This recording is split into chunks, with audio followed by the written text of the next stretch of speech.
The original genesis for the 40 book challenge, which I talk about in the Book Whisperer, was that I wanted my students to really have a high bar for their reading.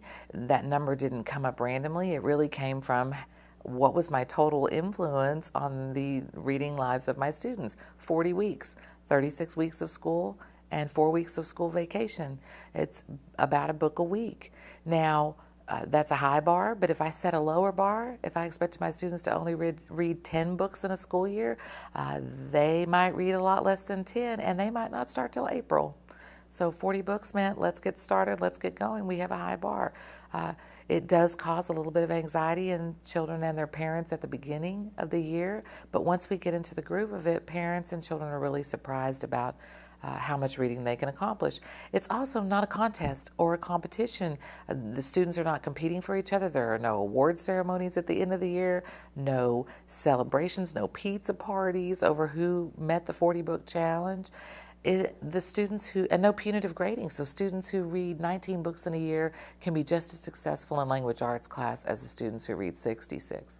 The main goal of that challenge is to expose students to a wide range of literature, encourage them to try a little bit of everything so they can become strong, capable readers of just about any text.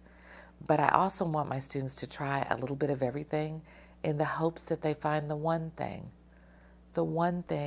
that really resonates with them as a reader that they might not have found on their own without that challenge to dip their toes in and try something new like poetry or science fiction or nonfiction texts.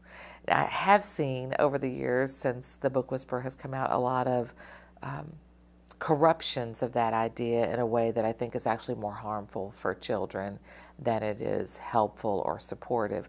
Things like incentivizing the 40 book challenge, creating a competition, or creating a situation where students who may read less than 40 books receive lower grades in language arts class than children who might read more. And that really does not value those true tenets that I originally intended in creating the challenge in the first place. It has to be about meeting children where they are, about really seeing them as readers and moving them along a path towards lifelong reading that values their experiences, their choices, and their unique needs. It's not about putting a number onto something and using that as a marker of reading accomplishment or ability.